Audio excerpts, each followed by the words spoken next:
We always want to choose a form which is of the highest density possible, so we normally solidify mercury to do this. People think it's a miracle. We have created spaces like this, if people just walk in, simply tears start flowing. Simply the intensity of the place.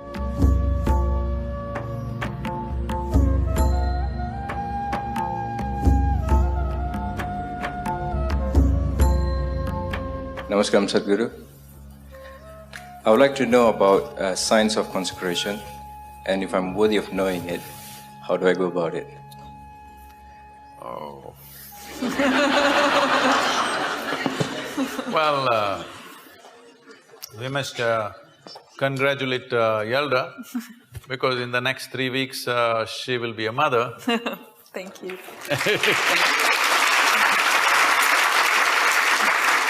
This is terrible gender discrimination because only women are ever allowed this privilege.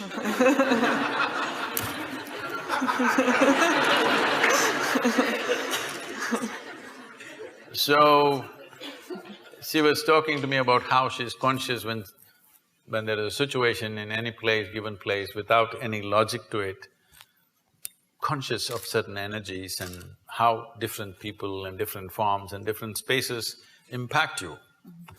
So the science of consecration is just this. The best material to consecrate is a human being.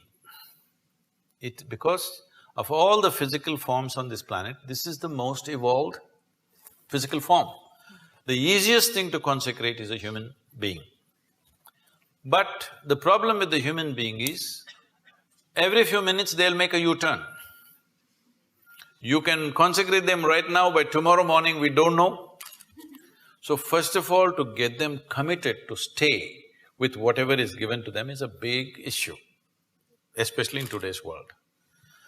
Because of that, we consecrate other forms. We always want to choose a form or a substance, first of all, which is of the highest density possible, because physical form, its strength and its integrity depends upon its density. So we normally solidify mercury to do this. This is called as Rasavaidya, which means it is the technology of solidifying mercury. People think it's a miracle. No, it's not a miracle. We use mercury as a process of consecration. The idea is it will change the very energy in which you are. Well, today our modern science is still busy studying physical things. Everything physical about you has been gathered from outside, isn't it so? Hello? What you call as my body is just a piece of this planet. You slowly gather it by the food that you eat. So if everything physical about you is just something else, not you, what you gathered cannot be you. What is you? Definitely there is a dimension beyond physicality. If you ignore that, there's simply no life. But right now, still the logic, the human logic which thinks it is scientific is still at this level of logic that except what I can measure on the instrument does not exist. So actually all of you do not exist because you cannot be measured. This happened to me. I don't subject myself to these indignities anymore. Way back, because of some obligation, I was in some institute, they said, we want to measure your gamma waves. I didn't know I had gamma waves. They said, no, there are gamma waves in your brain, we will measure it. So they put 14 electrodes into my body and they said, meditate. I said, I don't know how to meditate. They said, you teach everybody meditation. Yes, I do, because they don't know how to sit still. If you want, I will sit still. But this is the whole problem. Their problem is they want what kind of meditation? They want a name and the process and they want to measure the result. So I am not going to give them that pleasure. I said, if you want, I'll sit still. So I simply sat. After about 20 minutes, with some metallic object, they're hitting that funny place in your elbow, you know, where it hurts most. Then I thought it's part of their experiment and I sat there. Then they're hitting my ankle, my knee. It became quite consistent and painful. Then I opened my eyes and said, am I doing something wrong? Why am I being beaten?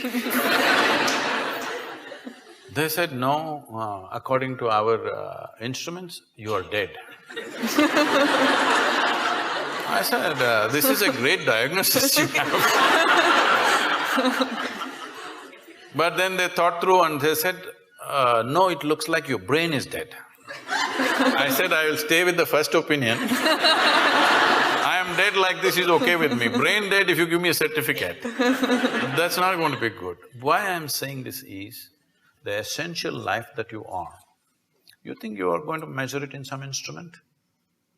Only physical processes will measure, isn't it?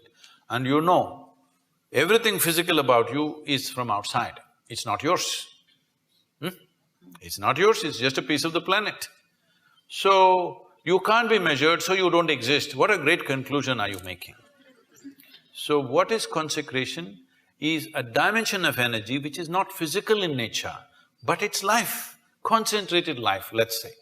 Consecration is a way of creating a very concentrated life process. If you walk in, it's like that. So, in certain cultures, particularly in India, every street we consecrated at one time. But people slowly misunderstood, thinking these are temples for worship, whatever, it all went into all kinds of things. But still there are fantastic spaces of consecration in that culture, you must come and experience this. These days they're measuring some bio stuff and all, they're saying some fantastic things happening, I don't know what their meters are. But I know this, Elder is saying she knows this, if you walk into a space, you know how alive or dead that space is. So is it measurable by something? No, only life knows life. When life meets life, it knows. When life meets death, it knows. Is there some instrument to measure this? No, because all your instruments can only measure physical processes. So consecration is that concentrated life process. No human being should live in unconsecrated spaces. If you care for humanity, especially children below 14 years of age, believe me, if you make sure they spend a certain amount of time in consecrated spaces, you will not have any of this nonsense about adolescence problems. See, right now, toddler… if you're an infant, diaper problems, toddler means he's running away problems, adolescent means some other problem, middle age means crisis, old age means horrible. When are you going to live, I'm asking? You're looking at life process as a problem. It's not a problem. You're making it a problem because you're trying to fit life into your intellect. No, your intellect fits into this life perfectly well. If you try to fit this life into this intellect, it's not going to work. So consecration is a dimension and a science and a technology with which you concentrate life in such a way, if you walk in, your whole energy system bursts forth. You will see we've created spaces like this, if people just walk in, sheer intensity, simply tears start flowing. They don't know why. Simply the intensity of the place, simply tears start coming. You must every day, your cheeks should be washed with tears of love, joy and ecstasy. If this doesn't happen, you're not living yet.